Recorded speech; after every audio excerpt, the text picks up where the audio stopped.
में पौष मास की कृष्ण पक्ष त्रयोदशी को दक्षिण भारत के पवित्र स्थान श्रीरंगम में श्री गोपाल भट्ट गोस्वामी का जन्म हुआ। उनके पिता थे वेंकटा भट्टा, जो श्री संप्रदाय के अनुयायी थे और महान आचार्य रामानुजाचार्य की परंपरा में दीक्षित थे। दक्षिण भारत की पावन यात्रा के दौरान चैतन्य महाप्रभु श्रीरंगम पहुंचे और जैसे ही उन्होंने श्री रंगनाथ मंदिर में प्रवेश किया, वहां का वातावरण बदल गया। उनका संकीर्तन सुनते ही पूरा मंदिर भक्ति के रस में डूब गया। उनके शरीर में प्रेम के अद्भुत लक्षण प्रकट हो रहे थे। रोमांच से खड़े हुए रोम, नेत्रों से बहती अश्रुधारा और शरीर में कंपे। और फिर प्रेम के उस उफान में महाप्रभु अचानक भूमि पर गिर पड़े। कुछ देर बाद जब महाप्रभु ने धीरे धीरे चेतना प्राप्त की, तब वेंकट भट्ट उनके चरणों में गिरकर उनसे निवेदन करने लगे। तब महाप्रभु ने उन्हें उठाकर अपने आलिंगन में ले लिया। उसी समय वेंकट भट्ट ने विनम्रता से महाप्रभु को आमंत्रित किया कि वे वर्षा ऋतु के 4 महीनों तक उनके घर पर निवास करें। चैतन्य महाप्रभु वेंकट भट्टा के घर पर रहने लगे। वेंकट भट्ट के एक छोटा पुत्र था, गोपाल। जब महाप्रभु उनके घर आए, उस समय वो बालक ही था। जब उस छोटे बालक ने महाप्रभु के चरणों में प्रणाम किया, तो महाप्रभु ने उसे प्रेम पूर्वक अपनी गोद में उठा लिया और स्नेह से उसे गले लगाया। श्री चैतन्य महाप्रभु उसे बार बार अपने पास बुलाते और उसे अपने प्रसाद के अवशेष देते थे। इस प्रकार अपने प्रसाद के माध्यम से उन्होंने गोपाल भट्ट को आशीर्वाद दिया कि वो भविष्य में एक महान भक्त बने।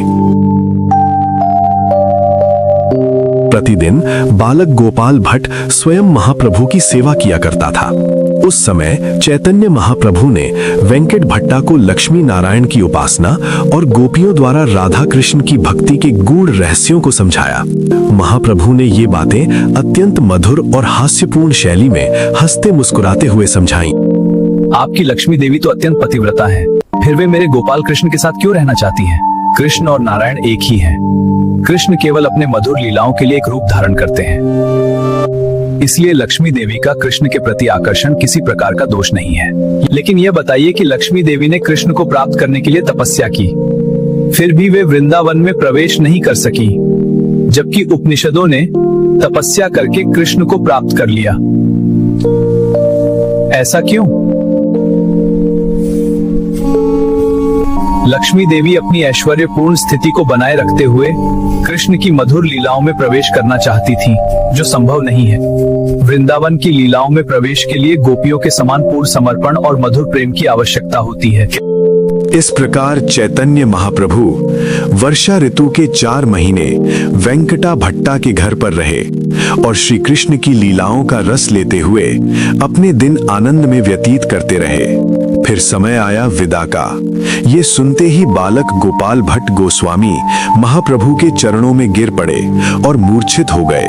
महाप्रभु ने स्नेह पूर्वक उन्हें सांत्वना दी और उन्हें अपने माता पिता की सेवा करने का आदेश दिया। इसके बाद पूरे परिवार को उपदेश देकर महाप्रभु वहां से प्रस्थान कर गए। कुछ ही समय में गोपाल भट्ट ने संस्कृत व्याकरण, काव्य और अलंकार का अध्ययन किया और वेदांत सहित सभी शास्त्रों में निपुण हो गए। लेकिन महाप्रभु के चरणों का दर्शन प्राप्त करने के बाद उनका मन सदा उन्हीं के स्मरण में लीन रहने लगा। इस प्रकार वर्ष बीतते गए और अंततः माता पिता के देहांत के बाद वे वृंदावन के लिए प्रस्थान कर गए। जब गोपाल भट्ट गोस्वामी वृंदावन पहुंचे, तो रूप गोस्वामी और सनातन गोस्वामी ने उनका बहुत प्रेम से स्वागत किया और उन्हें भाई की तरह अपनाया। हरे राम हरे राम। कुछ समय बाद गोपाल भट्ट गोस्वामी तीर्थ यात्रा पर निकले और सहारनपुर के पास देववंद्य ग्राम में रुके, जहां लोगों ने उनका स्वागत किया। एक दिन तेज तूफान आने पर उन्होंने एक कृष्ण भक्त ब्राह्मण के घर शरण ली। ब्राह्मण ने उनकी बहुत सेवा की। प्रसन्न होकर गोपाल भट्ट ने उसे आशीर्वाद दिया। तुम्हें एक महान भक्त पुत्र प्राप्त होगा।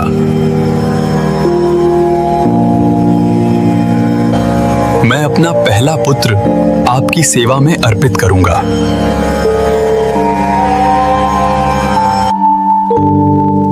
इसके बाद गोपाल भट्ट गोस्वामी हरिद्वार से आगे नेपाल की ओर गए और गंडकी नदी पहुंचे। गोपाल भट्ट गोस्वामी गंडकी नदी में स्नान कर रहे थे। स्नान के समय उन्होंने अपना कमंडल जल में डाला।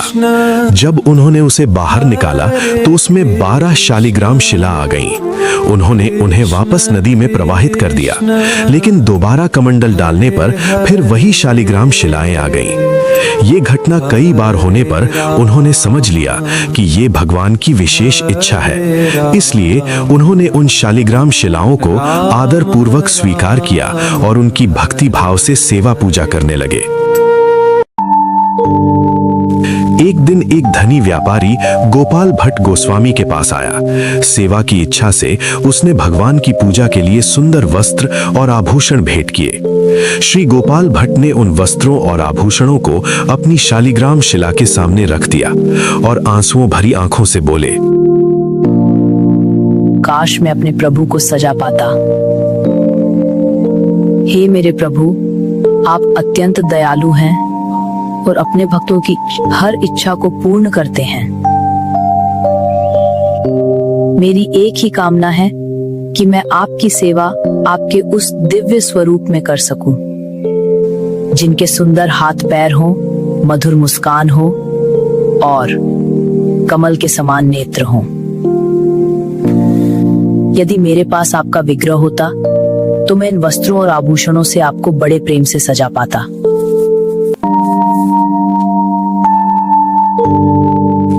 रात में उन्होंने आरती और भोग अर्पित किया।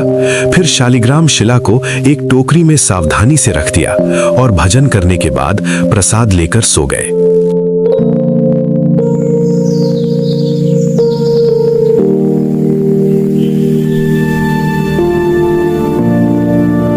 अगली सुबह वे यमुना में स्नान करके लौटे और जब टोकरी खोली तो देखा शालिग्राम शिलाओं के बीच एक शिला दिव्य रूप में प्रकट हो चुकी थी। भगवान श्री कृष्ण का सुंदर त्रिभंगी 3 मोड़ों वाला विग्रह। वो अत्यंत मनोहर और आकर्षक दिखाई दे रहा था। इस अद्भुत रूप को देखकर गोपाल भट्ट गोस्वामी आनंद के सागर में डूब गए। उनकी आंखों से आंसू बहने लगे। उन्होंने दंडवत प्रणाम किया और स्वतः ही भगवान की स्तुति और प्रार्थना करने लगे। यही दिव्य रूप आगे चलकर राधा रमण के नाम से विख्यात हुआ। राधा रमणं देवं व्रज जनप्रियं हरिं नमामि नन्दनन्दनं नवनीत चोरकं वृन्दावन विहारिणं गोपीमानसहारिणं मुरलीगानलोलेन मोहिताखिल जीवकम्।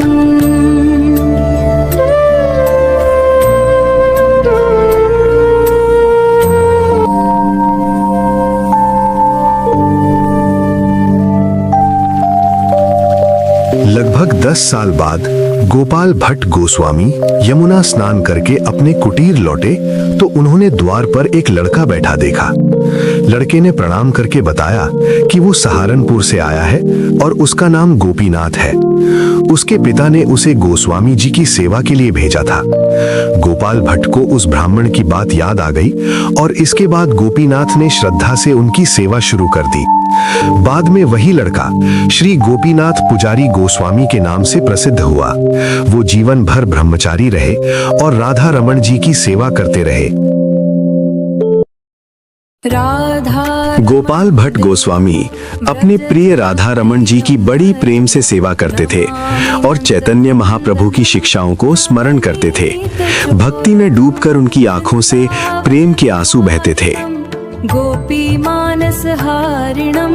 एक बार राधा रमण जी ने उन्हें दिव्य दर्शन देकर स्वयं को श्री गौरांग चैतन्य महाप्रभु के रूप में प्रकट किया।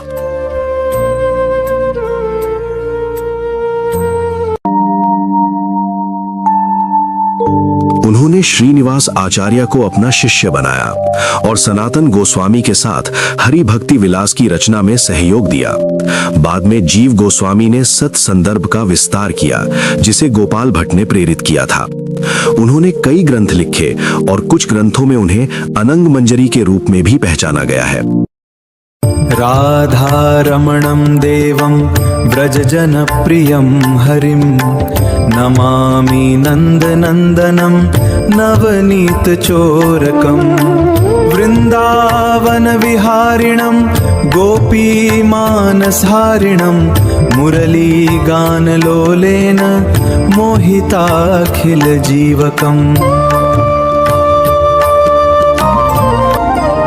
श्यामं त्रिभङ्गललितं पीताम्बरधरं हरिं वनमाला विभूषितं वन्दे राधारमणं यशोदानन्दनं देवं कंसचाणूरमर्दनम् देवकी परमानन्दं कृष्णं वन्दे